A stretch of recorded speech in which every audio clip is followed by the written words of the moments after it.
Hello, good evening, everyone. What a wonderful, transformation by Saket. It is so very amazing to hear him. Before I start, I would like to give a big round of applause to him.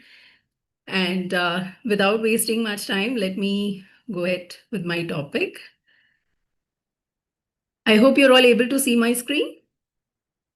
Okay, great. So thank you, Asmita, for the wonderful introduction. Yeah, we are going to discuss about something very, very important, which is silently affects millions of people, but often it just get unnoticed, which is called insulin resistance.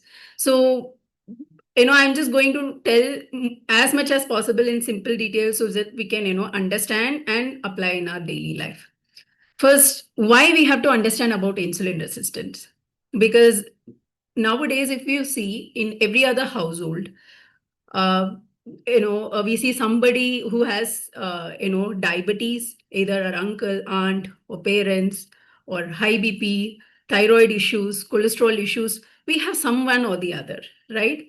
So it is the, so it is, I mean, whenever we do any health checkup, also we do get that high cholesterol level, triglycerides, and everything. So what we see is that just the tip of the iceberg. So what is actually it is leading towards is the insulin resistance. So what the stat says is 1 in 3 adults, 1 out of 3 adults have insulin resistance. So insulin resistance, meaning it's a like a spectrum. You can fall anywhere in that spectrum. But now let's understand what does it mean by insulin resistance. So I want all of you to pay attention to this particular slide, because that will help you to understand in detail. So let's say whenever that we eat any food, carbs basically. So those glucose, it triggers our pancreas to produce insulin, right? Now, this glucose has to enter into the cell to make energy. Now, the insulin, just imagine it's like a key, and it has to go and bind to the insulin receptor so that the glucose can taken inside the cell. So what happens in case of insulin resistance is, for some reason, this key is not working efficiently, right? So because of that, there are like glucose molecules, there are more glucose in the bloodstream. So now, see, our body try to make, do as much as possible to maintain our sugar level, in the normal range. So it produces more insulin. Now, the more insulin, comes, and then, but still the glucose is finding, difficult to enter. It's some or the other glucose entering, and still the glucose is in the higher range. So now the insulin level is going high. So when this keeps happening, this high amount of, insulin and glucose in the bloodstream, what it leads to is this insulin also triggers our liver to store this sugar as a fat. So we know that, without even eating that much of fat, we can even store fat. That's what we, nowadays hear as a fatty liver, right? You would have heard that fatty livers are the things like whenever, I mean, like alcoholic fatty liver is the usual term that we used to, face many, years back. But now it is not that. It is like non-alcoholic fatty liver, which actually causes the problem. Now, again, as the glucose is not getting absorbed inside our cell, we feel more tired, no energy, and all these things. It keeps happening as in a vicious cycle. Now, even if, let's say, all this fat and get enough of deposited in the liver, what happens next? It gets in, deposited in our adipose tissues. That's where we develop a, belly fat. What we call it as a central obesity. So if we understand clearly, so the more insulin or the plus the high sugar combination, it leads to more inflammation and plus fat storage, and it leads to various hormonal imbalances also. All right. So what are the signs and symptoms of insulin resistance? One of the sign is like stubborn belly fat. But if you just have to understand, I'll just tell you one simple exercise which you can do now or later. Right? Let's say if you stand straight, like all you have to stand straight, and without bending your back, you have to look down and see your toes. Stand straight without bending your back, just look down and try to see. You're not sitting by standing. Okay? You have to look down and see your toes. If you're able to see, good. If you're not able to see, we have to, get it analyzed. So that doesn't mean only a obese person or who has belly fat only has insulin resistance. That is one of the symptoms. People who are thin do also have insulin resistance. And again, fatigue after meals, or sugar cravings, or if we have skin tags or this dark neck patches. See, this dark neck patches I'm seeing nowadays in a lot of young kids also, like as young as 8, 9, and 10 years old. So we have to be, if at all we are noticing these patterns, we have to be, careful about it. All right. Now, so now coming what the insulin resistance, it is not a pre-diabetes, or it is not even a diabetes. It is even before a stage of a pre-diabetes. That means what? When we get hold of it, so many times we get a blood report, and then we see that our HbA1c is normal, our glucose fasting is normal, our PP is normal. We say okay, it's everything is normal. May not be. There are few other tests that you may have to take, like insulin fasting, and so many other based on your symptoms and all these things, we can decide what are the tests to be taken. Probably if you're confused about it, you can get back to the coach, whomever they have invited you. They will help you to get the right test done for you guys.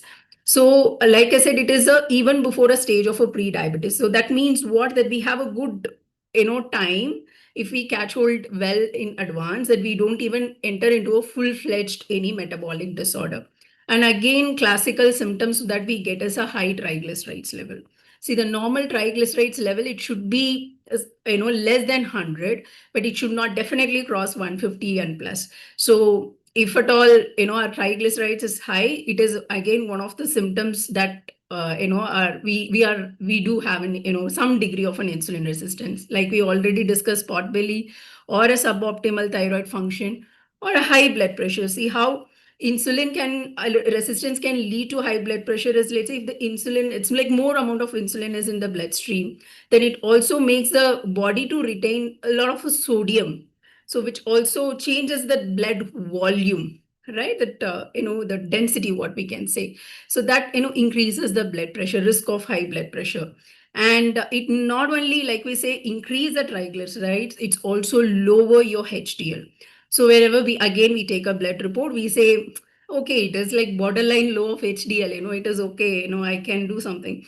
No, if you're consistently on a low HDL level, which is less than 40, you have to actually take action on it.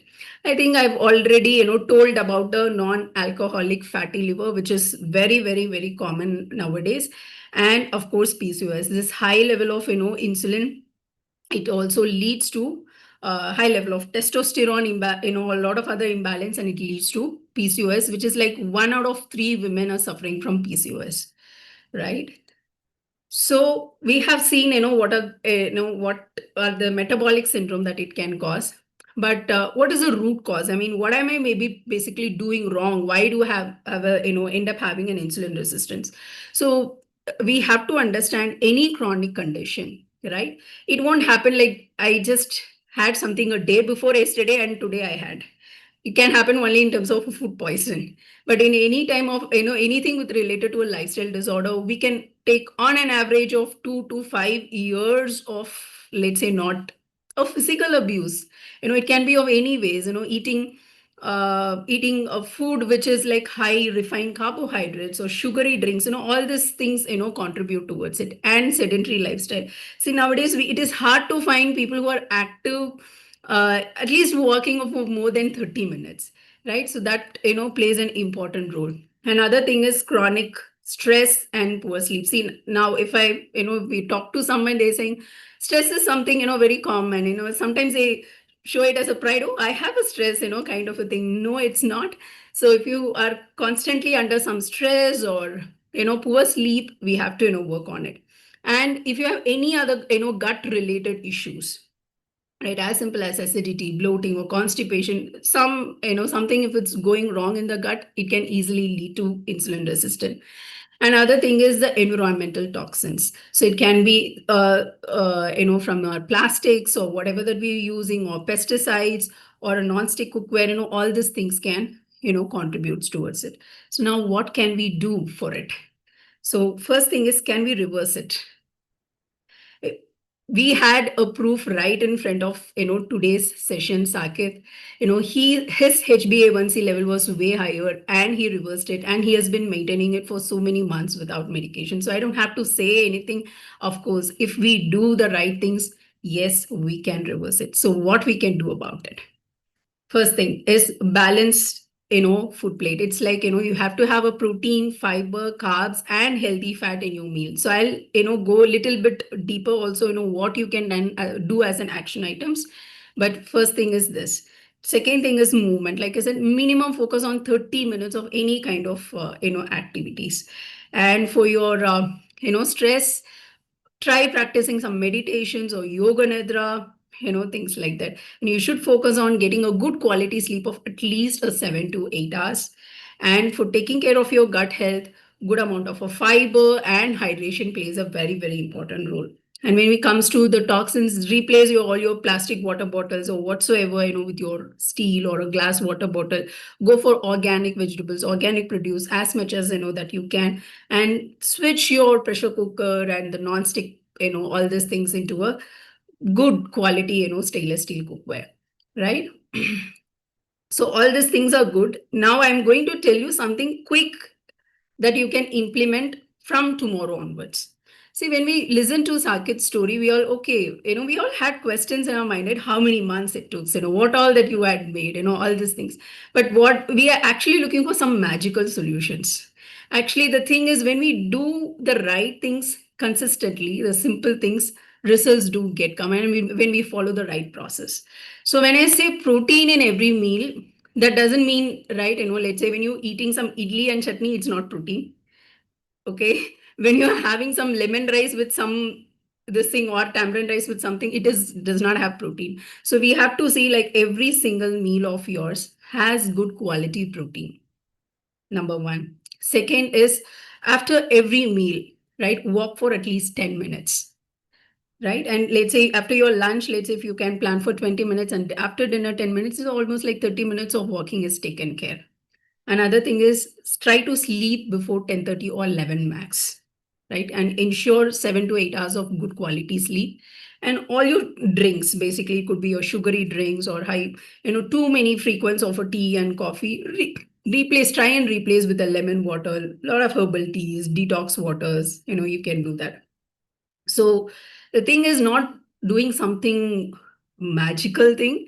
It's about, doing the right thing. You have the, power to reverse it through the small, consistent lifestyle shift, right? That is what is mainly important. So like we have seen, Saket, I have also had my own personal experience, right?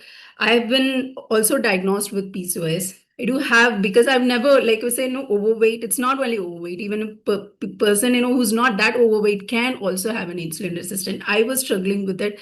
And with the help of the community, I have, overcome my PCOS issues, and I'm normal. I'm not on any medications, and my periods are absolutely regular, so many other things.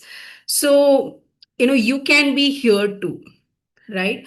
Now, what I want all of you to do today is, first of all, that try to find out whether you have an insulin resistance or not. Contact your coach. If you have any recent blood report, share it with your coach. Second thing, the best thing that you can do for your parents is get them checked, because all this, like, metabolic disorders, it's, starts, I mean, nowadays it's like even 30 plus, we are at higher risk. But at least for parents, we have to actually get it done. Like I said, if we catch hold of it well and before, when they are in the beginning stage, when they are in the early stage of insulin resistance, it is much, much easier to reverse it.